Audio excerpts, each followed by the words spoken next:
नमस्कार दोस्तों, Hindi trick channel में आपका स्वागत है। मैं शुभम कुमार गुप्ता हिंदी साहित्य से संबंधित रचनाकारों के रचनाओं को ट्रिक के माध्यम से आपके सामने प्रस्तुत करूंगा। आज हम आधुनिक काल के काव्यखंड भाग 2 पर नज़र डालेंगे। इससे पहले भाग 1 पर हमने भारतेंदु युग, द्विवेदी युग और छायावाद के कवियों, उनकी रचनाओं को ट्रिक के माध्यम से देखा था।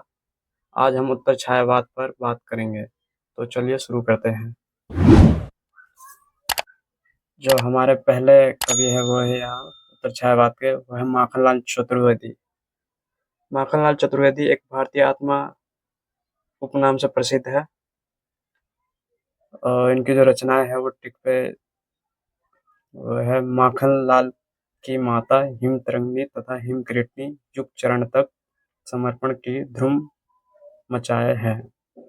एक बार फिर देखेंगे, माखनलाल की माता, हिम तरंगिणी तथा हिम किरीटनी, युग चरण तक समर्पण की धूम मचाए हैं। इसका जो नीचे फुल फॉर्म ये दे रखा है, माता हिम तरंगिणी हिम किरीटनी युग चरण समर्पण ध्रुव वलय। तो आप देख सकते हो ऊपर इसका शॉर्ट फॉर्म या फुल फॉर्म है और नीचे ये पूरा दे रखा है इसका फुल फॉर्म। जैसे माता से माता हो गया, हिम तरंगिणी से हिम तरंगिणी, हिम किरीटनी से हिम किरीटनी, युग चरण से युग चरण हो गया, समर्पण से समर्पण और ध्रुव से हो गया ध्रुव वलय। तो इस चीज को रिलेट करके चलिएगा आप। आगे देखते हैं।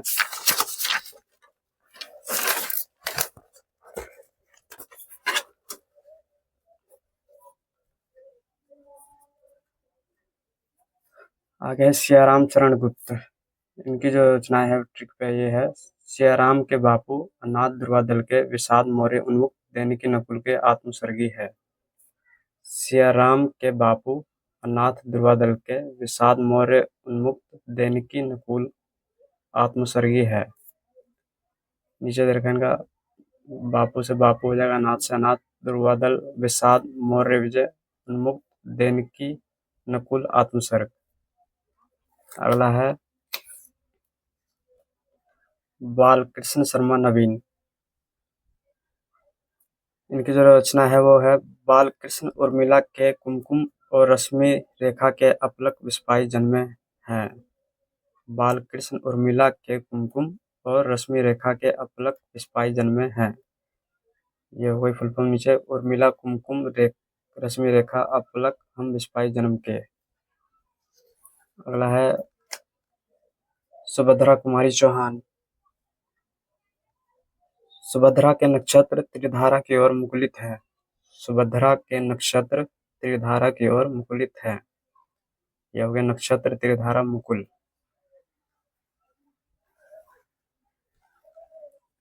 ये हो गया आपका अगला सोहनलाल द्विवेदी। सोहन बांसुरी से चित्रा, वसंती, भैरवी और युगधारा को प्रभाती सेवा करते हैं। सोहन बांसुरी से चित्रा, वसंती, भैरवी और युगधारा को प्रभाती सेवा करते हैं। बांसुरी, चित्रा, वसंती, भैरवी, युगधारा, प्रभाती, सेवाग्राम। ये इसका सेवा से हो गया सेवाग्राम। अगला है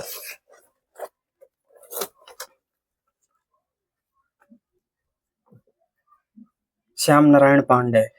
इनका जो रचना है वो है, श्याम की पत्नी हल्दी घाटी में जोहर पाई। श्याम की पत्नी हल्दी घाटी में जोहर पाई।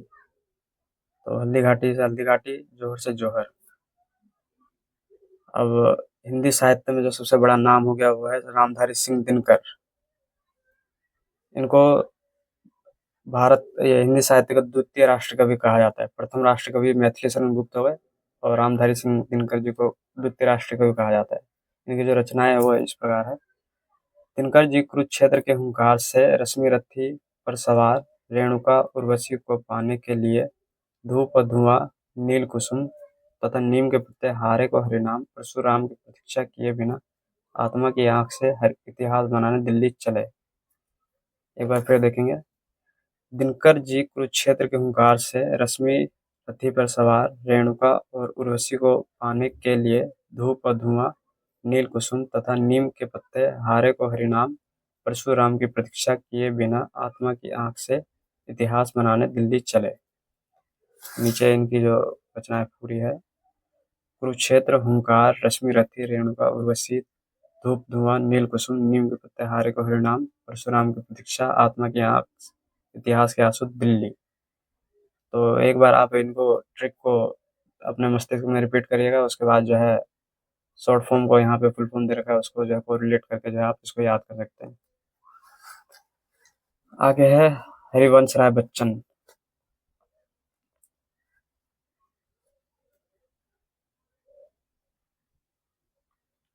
हरिवंश राय बच्चन, इनका जो समय है 1907 से लेकर के 1903 के बीच में है।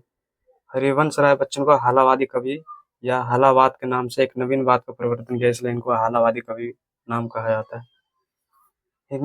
हरिवंश राय बच्चन को हिंदी साहित्य का बारेण भी कहा जाता है, तो इसको याद रखिएगा, पेपर में कई बार पूछ लेता है। इनकी रचनाएं देख लेते हैं। हरिवंश राय मधुबाला के मधुशाला में मधु कलश लिए उकुलाते हुए निशा निमंत्रण को 4 खंभे 64 खूंटे पर चढ़े सतरंगिनी खादी के फूल देते हैं। एक बार फिर देखते हैं। हरिवंश राय मधुबाला के मधुशाला में मधु कलश लिए उकुलाते हुए निशा निमंत्रण को 4 खंभे 64 खूंटे पर चढ़े सतरंगीन खादी के फूल देते हैं।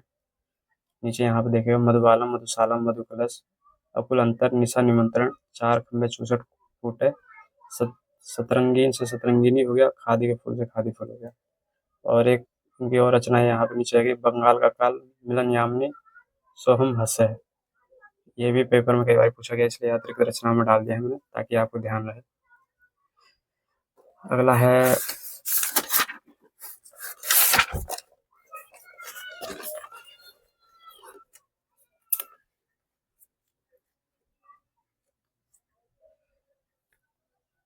नरेंद्र शर्मा।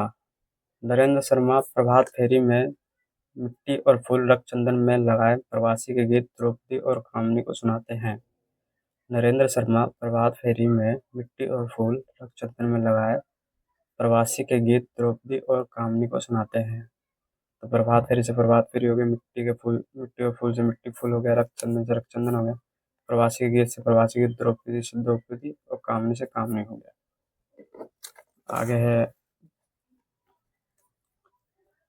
रामेश्वर शुक्ल अंचल। तो इनकी जो रचना है वो ये है। रामेश्वर शुक्ल मधुलिका और अपराजिता से मिलने के लिए बरसात के बादल पर विराम चिन्ह लगाते हैं।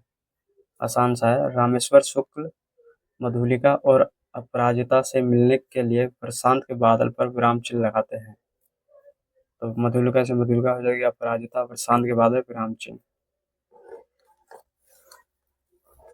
आगे है प्रगतिवाद।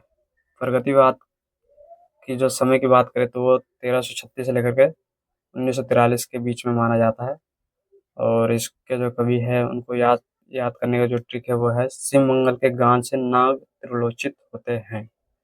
शिव मंगल के गान से नाग त्रिलोचित होते हैं। शिव मंगल से हो गया आपका शिव मंगल सिंह सुमन, के से हो गया केदारनाथ अग्रवाल, नाग से हो गया नागार्जुन, त्रिलोचित से हो गया त्रिलोची से हो गया त्रिलोचन।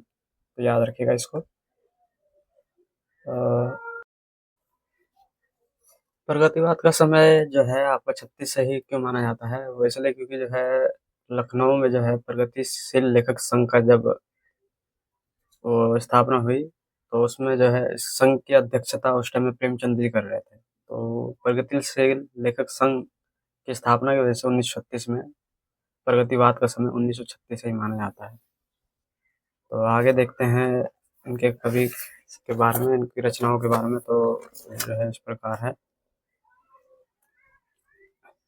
केदारनाथ अग्रवाल। केदारनाथ अग्रवाल जी की जो रचना है वो ये है। केदारनाथ अग्रवाल नींद के बादल में युग की गंगा के किनारे जो शिलाएं तोड़ते हैं अपूर्वा उन्हें आग का आईना गुल मेहंदी और फूल नहीं रंग बोलते हैं समझाती है।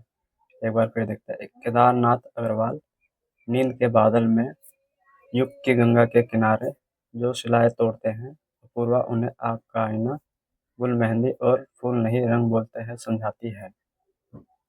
नीचे इनकी हो गई रचना। नींद के बादल युग की गंगा जो शिलाएं तोड़ते हैं अपूर्वा आग का आईना गुल मेहंदी फूल नहीं रंग बोलते हैं।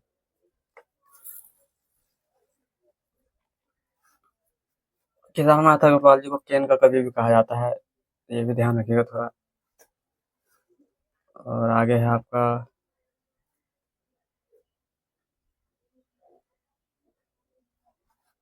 नागार्जुन। नागार्जुन का जो नाम है वो वैद्यनाथ मिश्र हैगा। और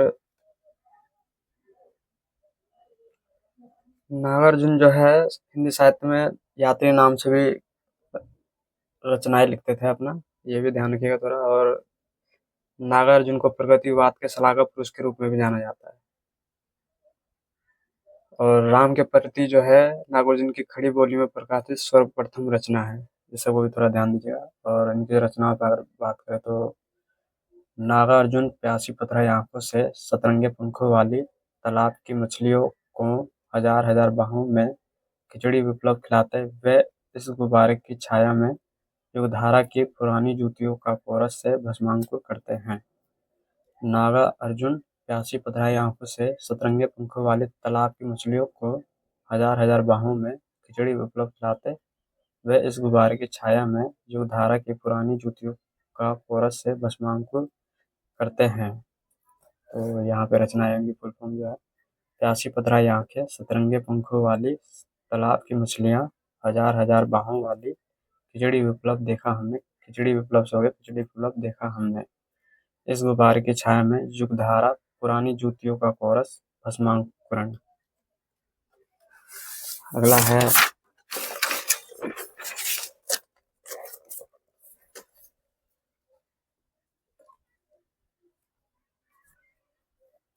शिव मंगल सिंह सुमन।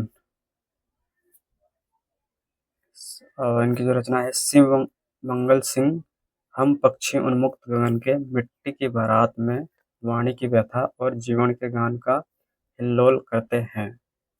शिव मंगल सिंह हम पक्षी उन्मुक्त गगन के मिट्टी की बारात में वाणी की व्यथा और जीवन के गान का हिल्लोल करते हैं। तो रचना इनकी ये हो गई, हम पक्षी उन्मुक्त गगन के मिट्टी की बारात वाणी की व्यथा जीवन के गान हिल्लोल। आगे है त्रिलोचन।